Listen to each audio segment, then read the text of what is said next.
Well, I'm delighted to be invited here. I'm joined by the esteemed councilman from the city of Carson, Elito Santorina, who's going to come up in a couple of minutes here after I give a speech. I think I'm limited to 90 minutes, is what they told me. Just kidding you, don't worry. But since I've been here, I noticed that not just at my table, every table, people seem to have a good sense of humor. Do you have a good sense of humor this evening? Because, you know, mayors have a lot of jokes to tell. And I first told this joke here in the San Fernando Valley to this Chamber of Commerce about 8 years ago. So you probably don't remember it, so I can get away with telling it again. Here's how the joke goes. The mayor of Carson was in an accident, and unfortunately the accident was a fatality, and the mayor went up to heaven. Well, the same day the mayor arrived in heaven, the Pope died in Rome, Italy, and arrived in heaven as well.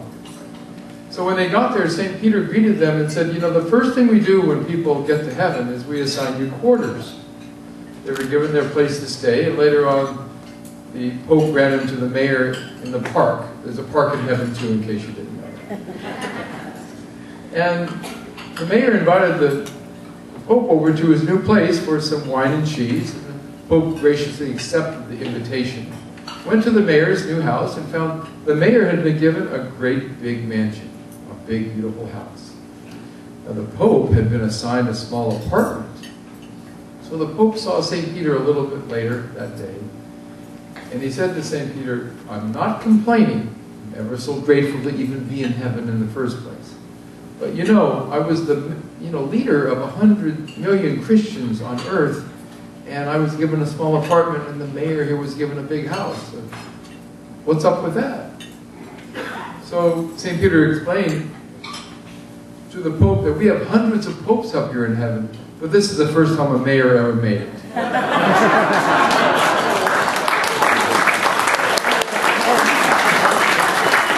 So again, I want to tell you that I'm very happy to be speaking before you, and I will be brief and to the point. Councilman and I are representing the 7 elected officials of the city of Carson, California. Carson is the most ethnically diverse city of our size, a medium-sized city in California. And of the 26% of our population that is Asian American, we are very proud to say that 20% of the entire population is Filipino American. So, having been born and raised in the Carson area and always been with Filipinos, member of the Kayamungi Lions Club, and sponsor of the Filipino American Student Club at my school when I was teaching full-time, but before I was the mayor. And just kind of being involved on a very consistent level with Filipino American organizations. I was very happy that many of my friends honored me with the title of Honorary Filipino. Now, I think our co-host tonight, he knows what Honorary Filipino is right? So, tonight I want to give you a brief message. I go to a lot of Filipino organization dinner dances where, you know, there's a town or a city or a province in the Philippines that has an organization.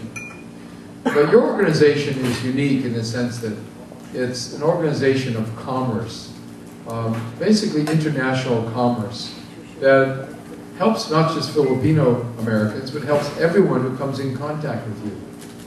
And I think that since the city of Carson is one of the most business-friendly cities in LA County, I'm just really happy that Evelyn and others are going to have a chapter based in Carson of the Filipino American Chamber of Commerce. And I'm sure as the organization grows and the chapters grow in various areas, it's going to be certainly a premier business organization in all of Southern California. With Noel and Marianne as founders, I'm sure that's going to happen. So I'd like to bring my esteemed colleague, Elito Santorina, Councilman, up to the microphone with me because we have some certificates.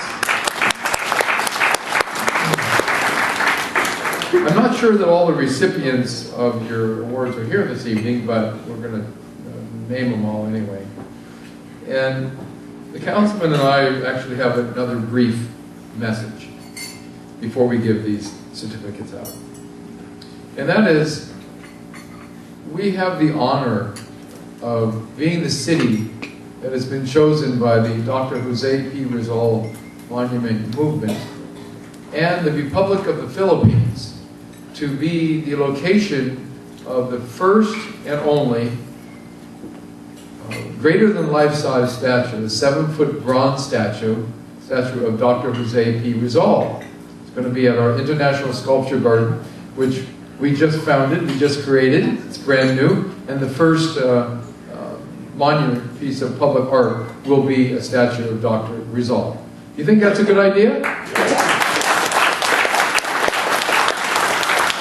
So we had the groundbreaking about 2 weeks ago, and we're going to anticipate an unveiling of this monument, possibly the month of March. So through your organization leaders, I hope an invitation will go out to every one of you, because it will be a momentous occasion for FilAms in all of California, really.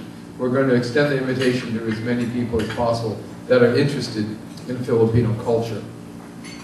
And I must say about Filipino culture, the students in my classrooms that are Filipino Americans and the friends of Filipino Americans learn a great deal about Filipino culture through organizations, even the Filipino American Chamber of Commerce, but also having a monument where people can see, this is young people that are FilAms and not FilAms, a statue of Dr. Rizal, learning about the history of the islands, and learning about the immigration to America, and learning about the rich, wonderful culture of the Philippines, being added to, enhancing, and really making more wonderful the American experience for everyone.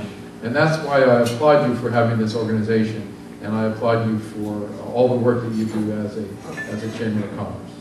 Thank you, and we're going to do some certificates. We're going to ask Councilman Alico Santorina to read the first one, and the word reading the verbiage should be the same on each, I believe, but you also can give a short speech too, but it has to be shorter than mine. Thank you very much, and good evening.